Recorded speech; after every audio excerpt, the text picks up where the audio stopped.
Hello friends, this is Vijay Raj Pushp and welcome to Learner Eyes by VRP। तो ध्यान दीजिएगा, जो chemistry रसायन आपको शुरू किया गया था उसका सबसे महत्वपूर्ण जो भाग था जिसे हम लोगों ने पढ़ा कि जो हमारा पदार्थ होता है नहीं, उसे हम कई भागों में बांटकर पढ़ते हैं। तो उसमें हम लोगों ने बात किया था समांग और विसमांग की बात किए थे। तो विसमांग जो पदार्थ होते हैं किसको कहा जाता है, आपको मैं बता भी दिया था कि विसमांग पदार्थ वैसे पदार्थ होते हैं जिसका प्रत्येक भाग समान प्रकार का नहीं होता है। नहीं, यानी ऐसे पदार्थ जिनमें भिन्न भिन्न पदार्थों के दो या दो से अधिक भाग लेते हैं उसे हम लोग विसमांग पदार्थ कहते हैं। जैसे एग्जांपल दिया था दूध और रक्त भी है, धुआं भी हो सकता है और प्लस आपका बारूद भी हो सकता है। तो थोड़ा सा हम समांग पदार्थ के बारे में आज बात करते हैं। सबसे पहले समझिएगा कि समांग पदार्थ है क्या। तो समांग पदार्थ जो होता है, नाम से लग रहा है कि समांग, समांग मतलब समान, अब पदार्थ का मतलब जिसमें भार हो और जो जगह छेकता हो। तो समांग पदार्थ तो वैसे पदार्थ को कहा जाता है जिसका प्रत्येक भाग क्या होता है, समान प्रकार का होता है, और समांग पदार्थ उसी को कहते हैं। अब एग्जांपल के लिए देखिए, जैसे लोहा है, तो लोहा जो होगा उसका प्रत्येक कण किसका बना होगा, लोहा का। उसके बाद आपका ऑक्सीजन, तांबा, ये सब कैसा पदार्थ होगा, समांग पदार्थ। और जो समांग पदार्थ होते हैं, ध्यान रखिएगा, सबसे पहले जिसका प्रत्येक भाग क्या हो, जिसका प्रत्येक भाग समान प्रकार का होता है, समान प्रकार का होता है। और याद रखिएगा, ये जो समांग पदार्थ होते हैं यह दो प्रकार के होते हैं। कौन कौन होते हैं, एक होता है विलयन, जिसको आप बोलते हैं इंग्लिश में विलयन को बोलते हैं सॉल्यूशन, तो विलयन। और दूसरा जो होता है जिसको हम लोग कहते हैं शुद्ध पदार्थ कहते हैं। नहीं, चूंकि विलयन जो होता है वह क्या होता है, तो विलयन वैसा पदार्थ होता है जो दो या दो से अधिक पदार्थों को समान मिश्रण में, नहीं समान मिश्रण को विलयन होता है, और इसका कोई निश्चित संगठन नहीं होता है। उसको हम लोग क्या कहते हैं, याद रखिएगा, यानी दो या दो से अधिक पदार्थों के समान मिश्रण, दो या दो से अधिक पदार्थों के समान मिश्रण जो होते हैं उसी को हम लोग कहते हैं विलयन। यानी दो या दो से अधिक पदार्थों के समान तो मिश्रण होता है लेकिन इसका निश्चित संगठन नहीं होता है।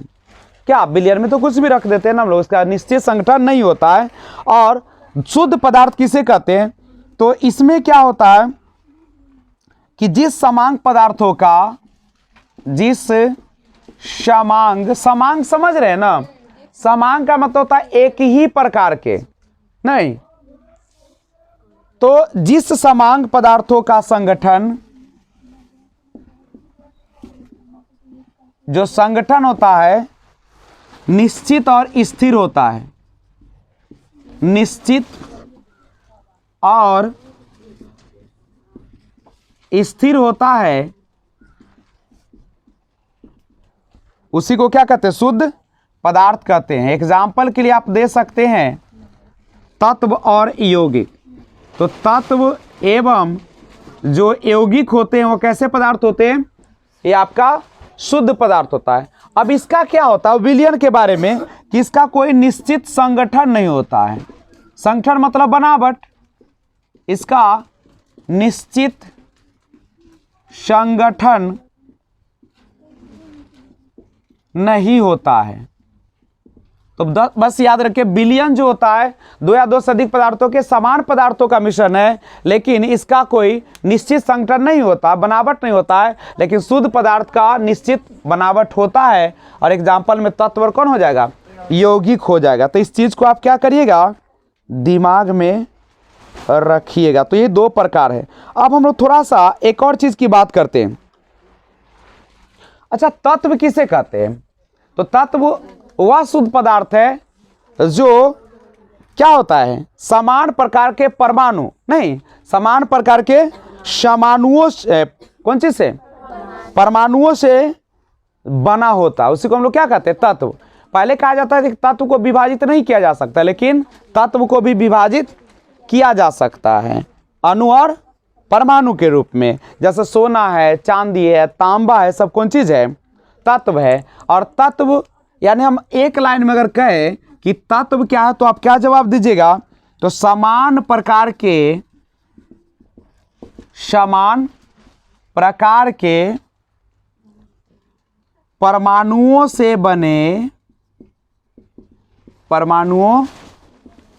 बने जो शुद्ध पदार्थ होते हैं, उसी को हम लोग क्या कहते हैं?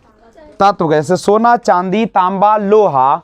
और ये जो तत्व होते हैं जनरली कितने प्रकार के होते हैं? 2 प्रकार के होते हैं। एक होता है धातु और दूसरा क्या होता है? अधातु। अब धातु किसे कहते हैं?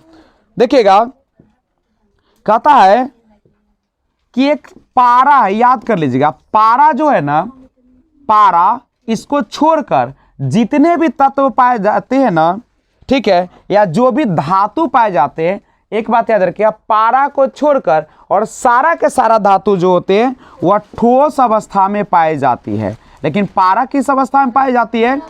द्रव अवस्था में पाई जाती है। नहीं, यही ना होता है। तो बस याद रखिएगा, यही क्वेश्चन पूछेगा कि एक धातु का नाम बताइए जो ठोस अवस्था में नहीं पाई जाती है, तो कौन होगा? और उसके बाद सब धातु कौन अवस्था में पाई जाएंगे? ठीक है, तो बस यही क्वेश्चन आपके लिए सबसे ज्यादा पॉपुलर है। अब सुनिए, धातु कहते किसे हैं? तो धातु में क्या होती है?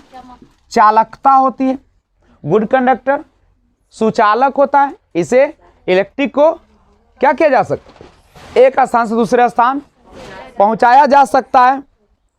और दूसरा अगर इसका गुण करें तो इसमें होती है तन्यता। तन्यता का मतलब समझते हैं, इसको पीटने पर चादर के रूप में बदल जाती है। उसके बाद अगर हम गुण की बात करें तो ये जो होते हैं आघात वर्धनीय होता है, आघात वर्धनीय होता है।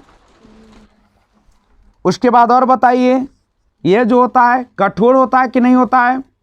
होता है। और इसको पीटने पर कैसी आवाज आती है? टन टन की आवाज आती है। और धातु में चमक होती है ना, धातु में एक विशेष प्रकार की चमक होती है, ठीक है।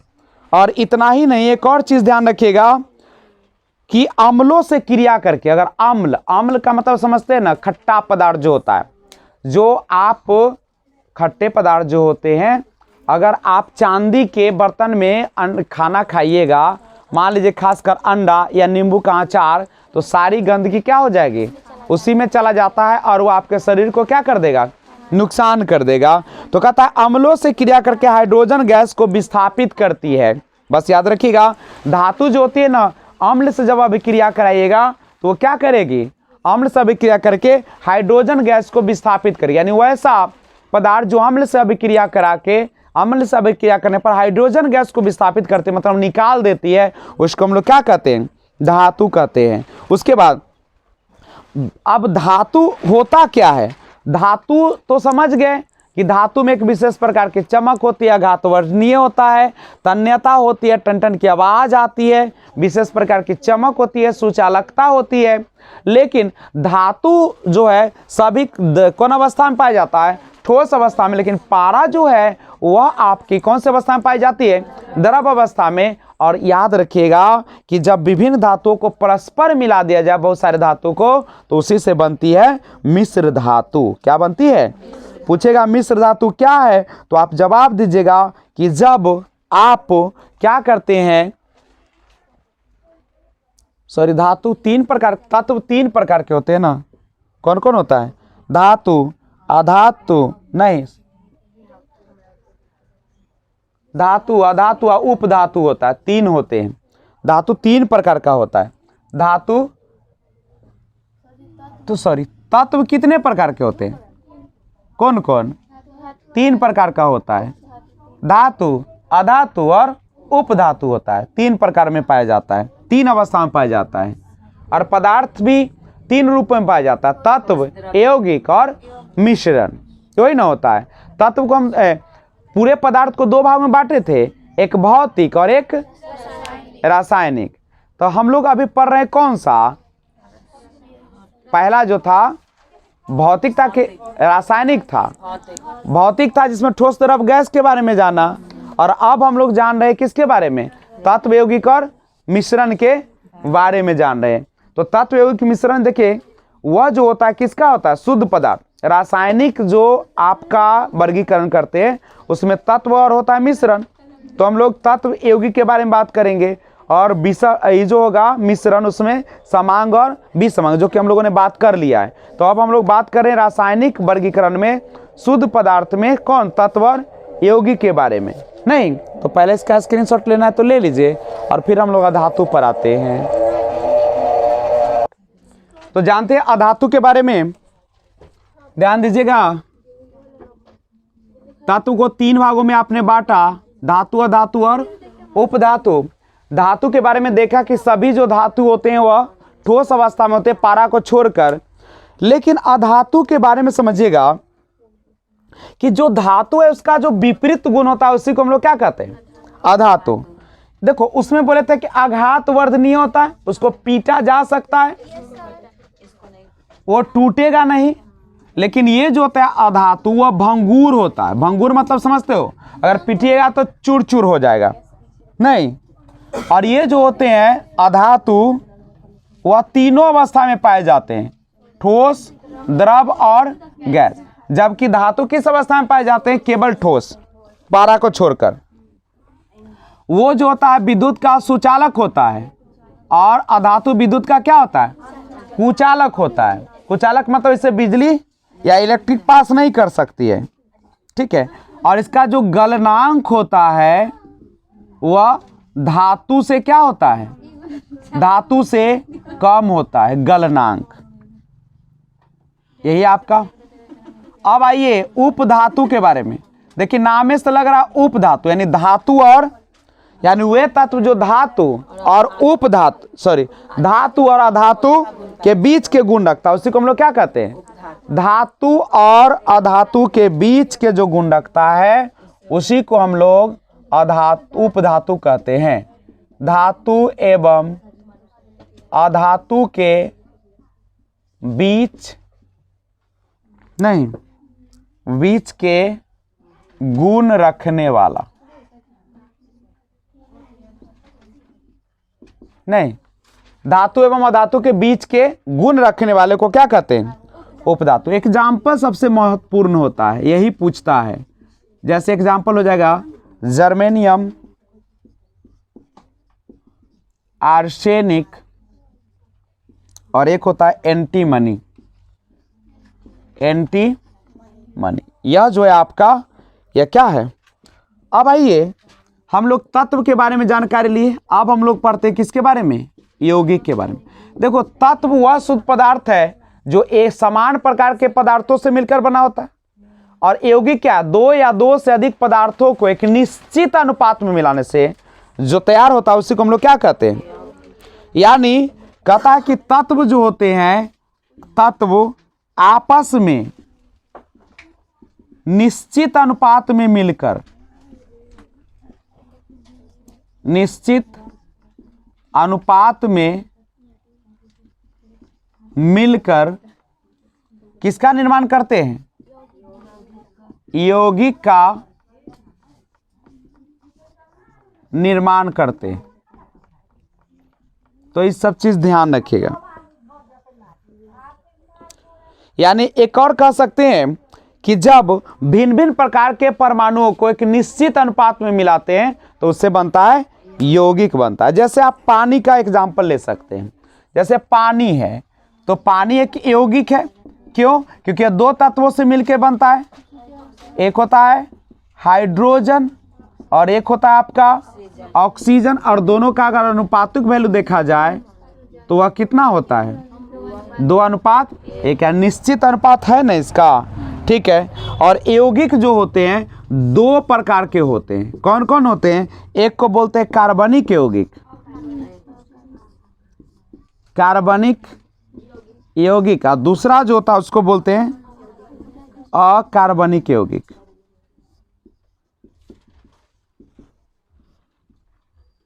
तो कार्बनिक यौगिक क्या होता है?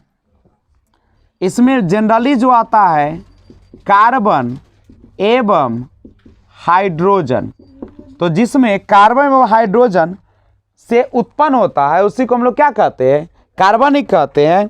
और हाइड्रोकार्बन को छोड़कर शेष सभी जो होता है, हाइड्रोकार्बन समझते हो, माने कार्बन और हाइड्रोजन, हाइड्रोकार्बन को छोड़कर सभी के सभी जो होते हैं तत्व वह क्या कहलाते हैं? वो अकार्बनिक। सिंपल सा फॉर्मूला है, कार्बन और हाइड्रोजन को मिलाने से कार्बनिक यौगिक, और कार्बन हाइड्रोजन को छोड़कर जो कुछ भी बनेगा वह सब क्या कहलाएगा? अकार्बनिक यौगिक। बस इतने ध्यान रखिएगा, आपका बेड़ा पार हो जाएगा। तो सबसे पहले स्क्रीनशॉट ले लीजिए और फिर हम लोग आगे बात करेंगे कौन चीज़ का?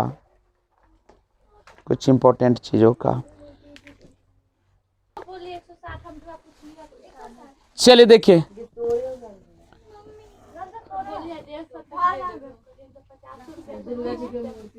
देखिएगा, सर्वप्रथम कृत्रिम रूप से बनाया गया,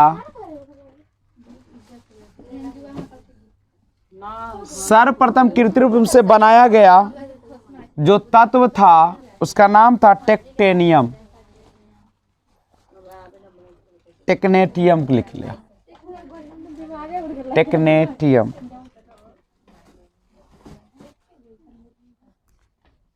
जिसका संकेत होता है टीसी। देखिए, जितने भी तत्व प्राकृतिक रूप से थे, लेकिन बाद में चल के कृत्रिम रूप से भी तत्व का निर्माण होना शुरू हुआ। तो सबसे पहले जो शुरुआत हुआ उसका नाम था टेक्नेटियम। ठीक है, अब यौगिक के बाद हम लोग बात कर ले थोड़ा सा किसके बारे में? मिश्रण के बारे में। देखिए, मिश्रण है क्या? तो जब दो या दो से अधिक यौगिक अथवा तत्वों को किसी भी अनुपात में मिला देते हैं, चाहे कोई भी तत्व हो चाहे कोई भी यौगिक हो, और उसको किसी भी अनुपात में मिला देते हैं, तो वह कहलाता है आपका मिश्रण। मिश्रण दो प्रकार के होते हैं, या तो हो सकते हैं समांगी या हो सकता है विसमांगी। जैसे शरबत जो होगा या आप चीनी और जल का जो आप एक मिश्रण बनाएंगे, उसके हर प्रत्येक कण में समान मात्रा होगा चीनी का, तो वह समांग मिश्रण होगा। लेकिन दूध जो होगा जिसमें जल होते हैं और उसमें वर्षा होती है, तो वह जो होता है आपका वह कैसा होता है? विसमांग मिश्रण होता है, क्योंकि हर जगह कह सकते हैं कि निश्चित अनुपात में नहीं पाया जाता है। आजकल जानते हो कि तत्व को विभिन्न भागों में विभाजित किया जा सकता है नहीं। तो अब आइए कुछ देखते हैं अणु के बारे में। अणु किसे कहते हैं? तो मिश्रण क्या है आपको समझ में आ गया होगा नहीं?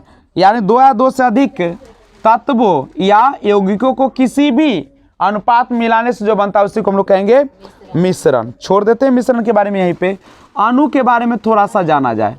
अणु क्या होती है? देखिएगा, किसी भी पदार्थ का वह सूक्ष्मतम कण, किसी भी पदार्थ का वह सूक्ष्मतम कण जो स्वतंत्र अवस्था में रह सकता है, जो अवस्था में रह सकता है,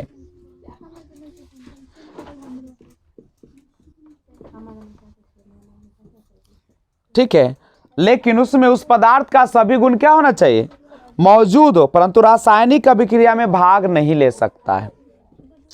यह जो होता है अणु या किसी भी रासायनिक अभिक्रिया में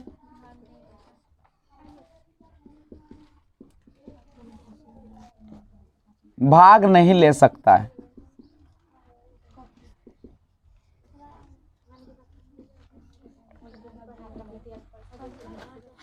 जैसे उदाहरण के लिए आप देख सकते हैं,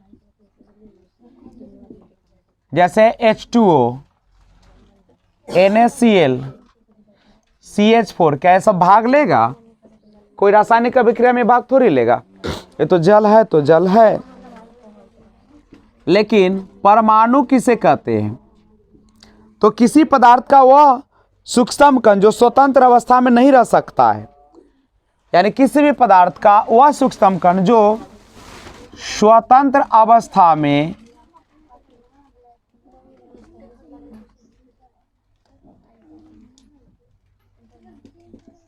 नहीं रह सकता है, लेकिन ये रासायनिक अभिक्रिया में भाग ले सकता है। ये रासायनिक अभिक्रिया में भाग लेता है।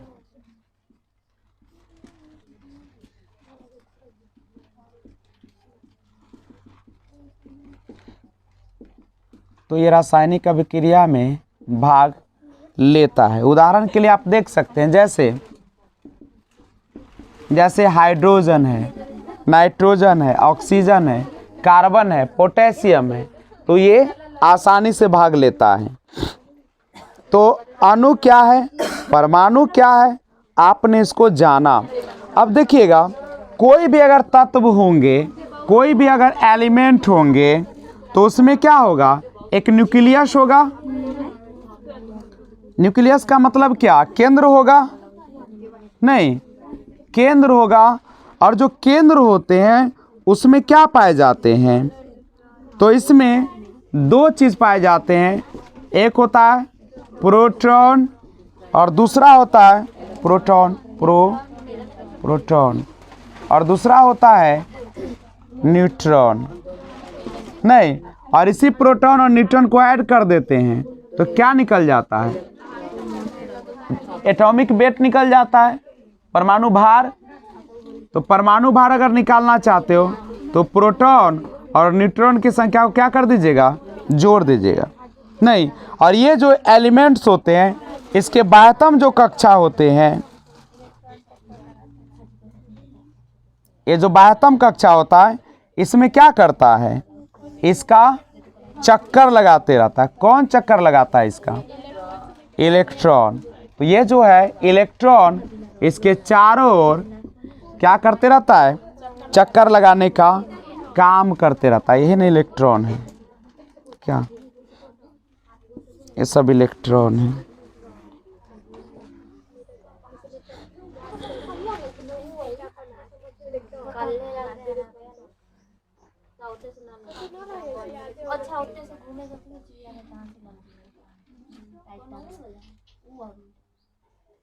तो सबसे पहले आप इसको क्या करिए, स्क्रीनशॉट लीजिएगा। चलिए ध्यान दीजिएगा। अब सभी को पता है कि तत्व को तीन भागों में विभाजित किया गया, इलेक्ट्रॉन, प्रोटॉन और। देखिए अब इसके लिए कोडिंग आता है, इत पग नाच, समझे।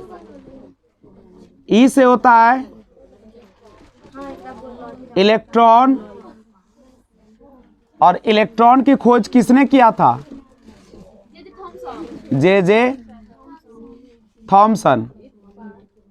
उसके बाद प्रोटॉन का खोज किया था गोल्ड स्टीन,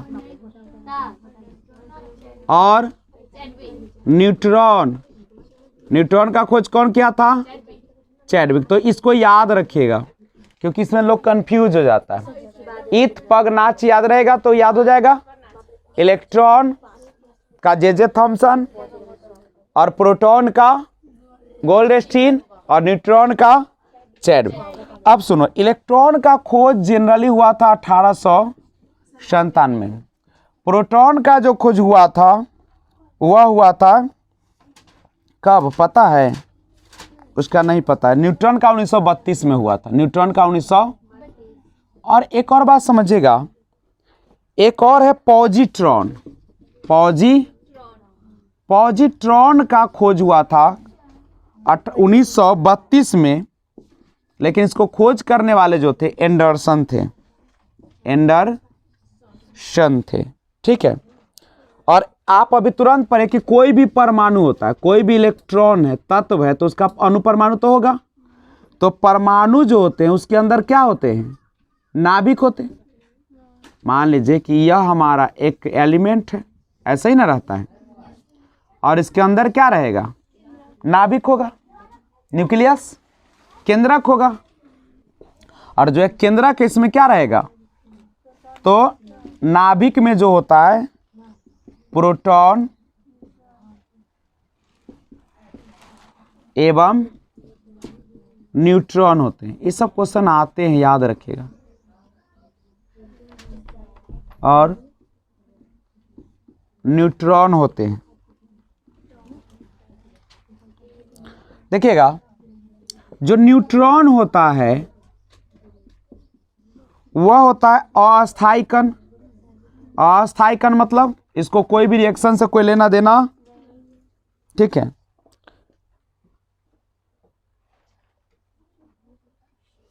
अब एक चीज और समझिए,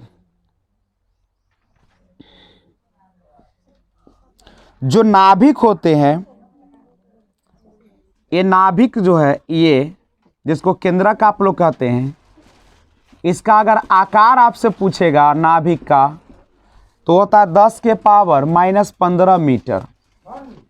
10 के पावर -15 मीटर इसका नाभिक होता है। और याद रखिएगा, द्रव्यमान संख्या किसको कहते हैं,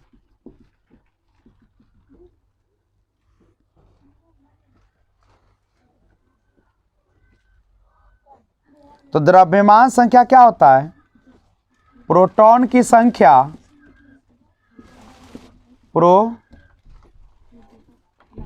जब आप प्रोटॉन और न्यूट्रॉन को जोड़ देते हैं, प्रोटॉन की संख्या और न्यूट्रॉन की संख्या को जोड़ दीजिएगा तो ये क्या बनता है, द्रव्यमान संख्या।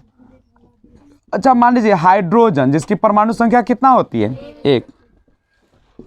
तो हाइड्रोजन जो परमाणु होते हैं उसके नाभिक में प्रोटॉन की संख्या कितना होगा, बोलिए। देखो, एक और चीज समझो, किसी भी तत्व के नाभिक में जो प्रोटॉन की संख्या होता है उसी को परमाणु संख्या कहते हैं। तो इसका परमाणु संख्या 1 होता है, तो इसका मतलब है कि प्रोटॉन की संख्या कितना हो जाएगा, कोई भी परमाणु संख्या जो होता है वह किसके संख्या के बराबर होता है, प्रोटॉन की संख्या के बराबर। किसके? उसके बाद जो प्रोटॉन की संख्या होती है वह हमेशा क्या होती है, धनात्मक होती है, और इलेक्ट्रॉन जो होता है से क्या होता है, ऋणात्मक। और जो उसका कौन होता है, न्यूट्रॉन जो होता है उदासीन होता है, उस पर कोई भी आवेश नहीं पाया जाता है। समझ रहे हो बच्चे लोग? बच्चे तो समझ रहे हैं ना, तो आगे बढ़िए। तो पूछेगा कि परमाणु संख्या किसे कहते हैं, तो किसी भी नाभिक के जो केंद्र होते हैं उसके अंदर जो प्रोटॉन की संख्या होती है उसी को क्या कहते हैं, परमाणु के नाभिक में प्रोटॉन की संख्या को परमाणु संख्या कहते हैं। और किसी भी परमाणु के नाभिक में प्रोटॉन और न्यूट्रॉन की संख्या का योग जो होता है वह क्या होता है, उसका परमाणु भार होता है। क्या होता है उसका, परमाणु भार। यहाँ पे ऐसे भी तो लिख सकते हैं, नहीं, परमाणु भार बराबर क्या होगा, परमाणु भार जो होता है वह किसके बराबर होता है, प्रोटॉन और न्यूट्रॉन की संख्या के बारे में। नहीं, एक इलेक्ट्रॉन कितना ऋण आवेश को रखता है, एक ऋण आवेश को रखता है। नहीं, तो आगे समझिए। तो लिखना तो पहले इसको नोट कर लीजिए, स्क्रीनशॉट लीजिए। चलिए आइए देखिए, ध्यान दीजिएगा। एक है मैग्नीशियम जिसका परमाणु संख्या होता है 12, और इसको अगर एटॉमिक नंबर निकाला जाए तो 282 होगा।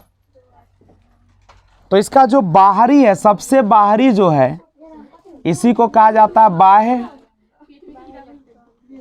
नहीं, बाह्य कक्षा, यानी सबसे बाह्य कक्षा ही ना है आपका, 3 कक्षा देख रहे हैं, और इसी को कहा जाता है संयोजकता। यानी किसी भी तत्व के जो सबसे बाहरी कक्षा में इलेक्ट्रॉन होते हैं उसी को हम लोग क्या कहते हैं? संयोजकता कहते हैं ना। कोई दिक्कत? तो पूछेगा कि मैग्नीशियम का कितना होता है संयोजकता, तो कितना हो जाएगा? 2 हो जाएगा। लेकिन अगर आपको कहे कि क्लोरीन है, क्लोरीन का तो 17 होता है, 2 8 और कितना होता है? 7 होता है। लेकिन बात करो 7 इलेक्ट्रॉन होता है, लेकिन इसको तो 1 इलेक्ट्रॉन क्या करना पड़ेगा? लेना पड़ेगा नहीं। तो इसके बाह्यतम कक्षा में 7 जरूर है, लेकिन 1 को 1 ग्रहण करता है नहीं। अब सोडियम की बात करिए, सोडियम का 11 होता है, 2 8 1, तो बाह्यतम कक्षा में कितना? 1 है, तो संयोजकता इसका कितना होगा? अब क्या कि कैसे इलेक्ट्रॉनिक विन्यास निकाली जाती है, तो इसको निकालने के लिए एक फार्मूला आता है 2n²। जैसे प्रथम कक्षा है, इसमें कितने इलेक्ट्रॉन होंगे? तो 2 का स्क्वायर है 2। दूसरा कक्षा में कहेगा 2 का स्क्वायर यानी 2 दूनी 4 दूनी 8। तीसरा कक्षा की बात करेगा तो कितना हो जाएगा? 2 × 3 के स्क्वायर 18। तो इसी के आधार पर हम लोग क्या करते हैं? इलेक्ट्रॉनिक विन्यास निकालते हैं। लेकिन एक बात याद रखना होता है, एक बात याद रखिएगा कि बाह्यतम कक्षा जो होते किसी भी इलेक्ट्रॉन के, किसी भी तत्व के ना, ये सब तो इलेक्ट्रॉन होते हैं। तो सबसे बाह्यतम कक्षा जो होते हैं उसमें अधिकतम इलेक्ट्रॉन कितने रह सकते हैं? 8 रह सकते हैं। 8 से ज़्यादा नहीं रहेगा। इसका मतलब है कि अगर आपको बनाना होगा 2 8 18, इनमें 3 गो है, तो ये गलत हो जाएगा। इसको बनाना पड़ेगा 2 8, 8 से ज़्यादा तो रहेगा नहीं। तो तीसरी कक्षा में इस प्रकार से आप बनाएंगे नहीं। तो इसको ध्यान में रखिएगा। अगला क्वेश्चन अगला पॉइंट देखा जाए। देखिएगा, अब हम लोग 2 चीज़ के बारे में बात करेंगे। एक होता है समस्थानिक और दूसरा होता है समभारिक। अब समस्थानिक क्या है? नाम से लग रहा है स्थान है, में लग रहा है भार, यही ना आपका है। तो देखिएगा, कहता है कि जब किसी भी तत्व के नाभिक में जो होते हैं प्रोटॉनों की संख्या समान होती है नहीं, लेकिन उसका परमाणु भार क्या होता है? अलग अलग। यानी परमाणु संख्या समान हो और परमाणु भार अलग अलग हो, तो उसी को हम लोग क्या कहते हैं? समस्थानिक कहते हैं नहीं। और समभारिक में क्या होता है? इसका परमाणु संख्या अलग अलग, लेकिन परमाणु भार इसका क्या हो जाएगा? समान। तो वैसे तत्व जिसका, यानी वैसे तत्व जिसका परमाणु संख्या हो क्या हो? अलग अलग, और परमाणु भार समान होते हैं। और समस्थानिक में क्या होगा? परमाणु भार अलग अलग होगा और परमाणु संख्या क्या होगा? समान होते हैं। ठीक है। अब दुनिया में सबसे ज़्यादा जो समस्थानिक है वह पोलोनियम तत्व के हैं। यानी जो पोलोनियम तत्व के, इसका जो है सर्वाधिक क्या होता है? तो सर्वाधिक समस्थानिक होते हैं। इसका सर्वाधिक क्या होते हैं? समस्थानिक होते हैं। ठीक है। सबसे ज़्यादा समस्थानिक वाला कौन सा तत्व है? पोलोनियम। समस्थानिक समझे ना, एक ही तत्व रहेगा लेकिन उसका परमाणु भार क्या हो जाएगा? समान रहेगा, लेकिन परमाणु संख्या बदल जाएगा। तो उसी को हम लोग क्या कहते हैं?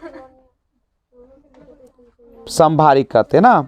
तो सबसे पहले इसका स्क्रीनशॉट हल्का सा लीजिए, तो हम फिर बात करते हैं।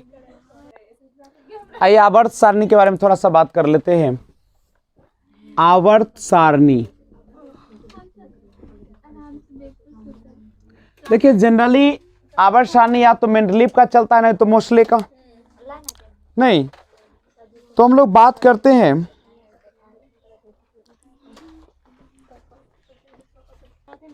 आवर्त सारणी। देखिएगा, जो रशियन वैज्ञानिक थे मेंडलीव, इन्होंने तत्वों के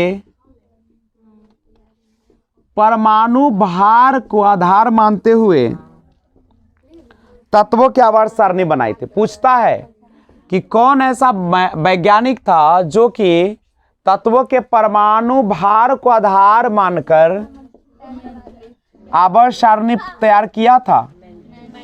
तो उनका नाम है मेंडलीफ, जो कि रशियन थे, रूस के रहने वाले थे। लेकिन एक ब्रिटिश वैज्ञानिक थे जिसका नाम था मोशले। मोशले महोदय ने 1913 ईस्वी में कहा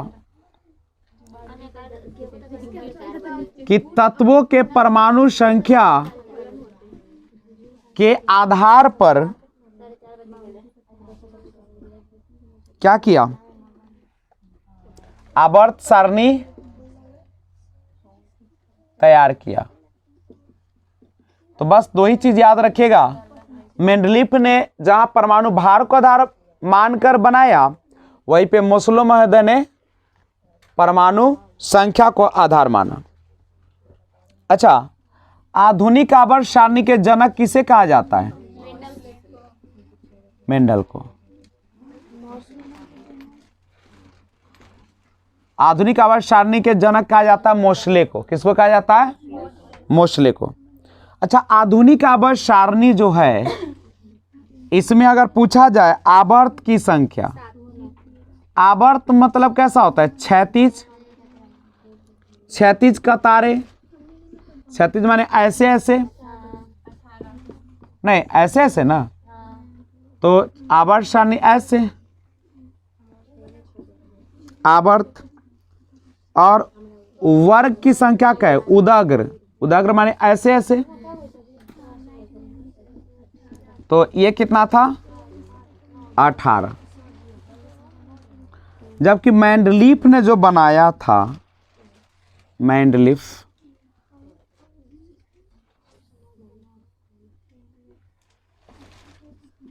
उन्होंने आवर्त और वर्ग को किस प्रकार बताया? इन्होंने 7 आवर्त बताया, लेकिन वर्ग उसने कितना कर दिया? 9 ही बताया था। 9 वर्ग में वो बांटा था। तो मोशले ने उसको सुधारे। उसके बाद कोई भी आवर्त सारणी आप देखे होंगे पीरियोडिक टेबल, तो आप लोग देख लीजिएगा आर्ट्स वाला भी। तो आवर्त सारणी है, मान लीजिए कि ये है, देख लो यही आवर्त सारणी है, ठीक है। ये क्या है आपका? आवर्त। देखिए इसमें 2 तरीके का रेखा है। एक ऐसे ऐसे देख रहे हैं, एक क्या कहता है? क्षैतिज रेखा। और एक ऐसे ऐसे देख रहे हो, ऐसे ऐसे, एक कहता है उदग्र रेखा। तो क्षैतिज वाले को कहा जाता है कौन चीज? आवर्त। और सीधा सीधा वाले को कहा जाता है वर्ग कहा जाता है। यही है। कहता कि आवर्त सारणी में किसी वर्ग में ऊपर से नीचे जाइए। ऊपर से, जब ऊपर से नीचे आइएगा तो धात्विक गुण में वृद्धि हो जाता है, क्रियाशीलता में वृद्धि हो जाती है, ठीक है, और इलेक्ट्रॉन प्राप्ति के मान में कमी आने लगती है। लेकिन परमाणु के आकार जो होता है, उसका त्रिज्या जो होता है, बढ़ जाता है। समझे? तो अब हम लोग एक बात करेंगे परमाणु संरचना के बारे में, कि आखिर परमाणुओं का निर्माण होती है। तो देखिए परमाणु की जो संरचना होती है, एक वैज्ञानिक थे जिनका नाम था जॉन डाल्टन। इन्होंने 1803 ईस्वी में बताया कि जो प्रत्येक पदार्थ होते हैं, दुनिया के सारे पदार्थ जो होते हैं, वह छोटे छोटे कणों से मिलकर बना होता है। छोटे छोटे कणों से मिलकर बना होता है, ये कहा जॉन डाल्टन महोदय ने। देखिए साल 1932 के पूर्व पदार्थ के मूल कण जो थे उसको केवल माना जाता था कि इलेक्ट्रॉन और प्रोटॉन है, लेकिन आजकल जो है लगभग केवल 2, 3, 5 नहीं बल्कि 30 मूल कण का पता चल गया है। अब जो है किसी भी पदार्थ के कितने मूल कण हैं? 30 मूल कण हैं। ठीक है, तो ये हम लोग पढ़ रहे हैं। अब हम लोग एक एक करके पढ़ेंगे, इलेक्ट्रॉन के बारे में, प्रोटॉन के बारे में और न्यूट्रॉन के बारे में। लेकिन इसके पहले स्क्रीनशॉट लीजिए।